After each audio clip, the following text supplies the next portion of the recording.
स्वागत है दोस्तों। आज के मुख्य समाचार में आज देश और दुनिया से कई अहम और बड़ी खबर आ रही है। बात करेंगे हर खबर पर विस्तार से। ईरान का इजराइल पर बड़ा हमला, दागी गई 200 से अधिक बैलिस्टिक मिसाइलें, इजराइल में मचा हाहाकार, बताएंगे विस्तार से। एक और बड़ी अपडेट, बुलडोजर एक्शन को लेकर सुप्रीम कोर्ट का सख्त आदेश। आप दोषी हैं, बुलडोजर एक्शन पर भड़का सुप्रीम कोर्ट दिए सख्त आदेश। इसी के साथ अगली बड़ी खबर में आपको बताएंगे 2025 में इस तारीख को पीएम पद छोड़ सकते हैं मोदी, फिर ये नेता बनेगा नया प्रधानमंत्री। एक और बड़ी अपडेट, हिंदू मुस्लिम सब के लिए एक कानून, योगी के बुलडोजर पर लगी रोक, अब क्या करेंगे बाबा, बताएंगे विस्तार से। तो चलिए देख लेते आज की पहली बड़ी खबर। ईरान का इजराइल पर बड़ा हमला, दागी गई 200 से अधिक बैलिस्टिक मिसाइलें। दरअसल दोस्तों, ईरान ने इजराइल पर बड़ा हमला कर दिया है।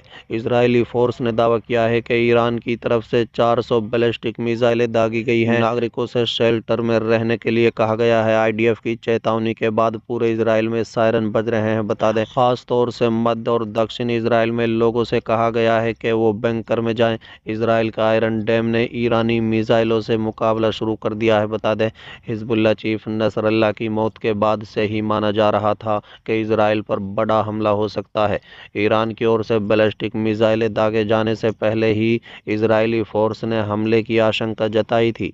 आईडीएफ की ओर से किए गए ट्वीट में भी कहा गया था कि हिजबुल्लाह इजराइल के निर्देशक नागरिकों के मारने की प्लानिंग कर रहा है। बता दें कि इजराइल ने ईरान से मिसाइल लॉन्च होते ही अपने सुरक्षा कवच आयरन डैम को एक्टिव कर दिया है। बता दें कि इजराइल पर अटैक को लेकर ईरान के इस्लामिक रिवॉल्यूशनरी गार्ड कॉर्प्स की ओर से आधिकारिक बयान जारी किया गया है। इसमें इस्माइल हानिया, हसन नसरल्लाह और अब्बास निलफोरशन के शहीद बताया गया है। इसमें कहा गया है कि इन हत्याओं के जवाब में हमने इजराइल पर दर्जनों रॉकेट से हमला किया है।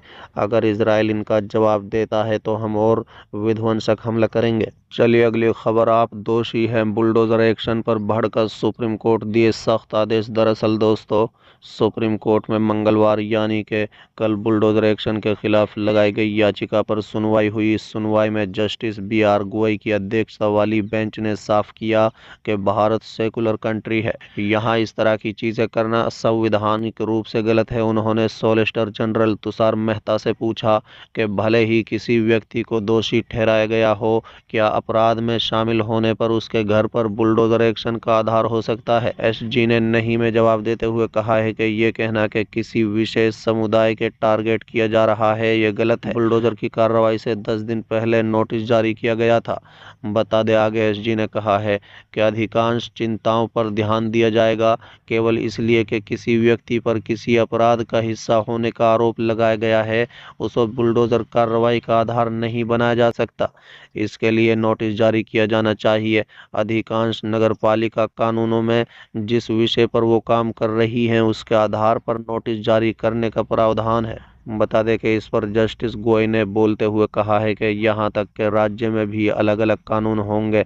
तब जस्टिस विश्वनाथ ने कहा है कि एक ऑनलाइन पोर्टल भी हो सकता है, इसे डिजिटाइज करें, अधिकारों को भी सुरक्षा करें। जस्टिस गोयल ने कहा है कि हम स्पष्ट करेंगे कि तोड़फोड़ केवल इसलिए नहीं की जा सकती क्योंकि कोई आरोपी या दोषी है।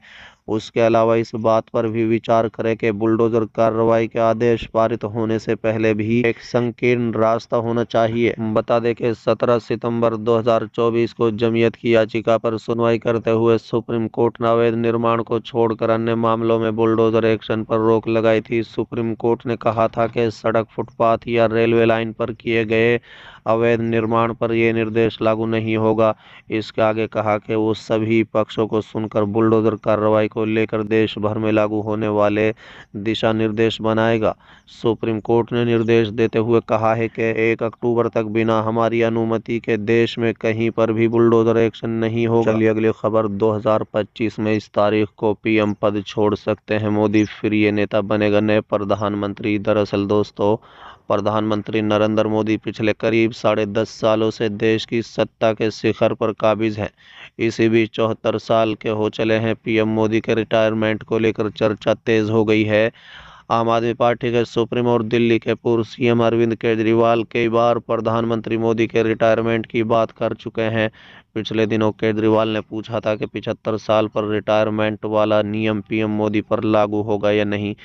केजरीवाल के अलावा सियासी गलियारों में भी प्रधानमंत्री मोदी के रिटायरमेंट को लेकर नए नए दावे होते रहे हैं। कई राजनीतिक विश्लेषक तो यहां तक दावा करते हैं कि 17 सितंबर 2025 में जब पीएम मोदी 75 साल की उम्र पूरी करेंगे, उसके बाद वो प्रधानमंत्री पद छोड़ देंगे। हालांकि केंद्र गृह मंत्री अमित शाह लोकसभा चुनाव के पहले ही साफ कर चुके हैं कि 75 पर रिटायरमेंट वाला नियम पीएम मोदी पर लागू नहीं होगा। सियासी गलियारों में प्रधानमंत्री के उत्तराधिकारी को लेकर कई नामों पर चर्चा होती है, जिसमें यूपी के सीएम योगी आदित्यनाथ और केंद्र गृह मंत्री अमित शाह शामिल हैं। इसके अलावा एक और नेता को पीएम के उत्तराधिकारी की दौड़ में आगे बताया जा रहा है। इस नेता का नाम हेमंत बिस्वा शर्मा है। हेमंत फिलहाल असम के मुख्यमंत्री हैं।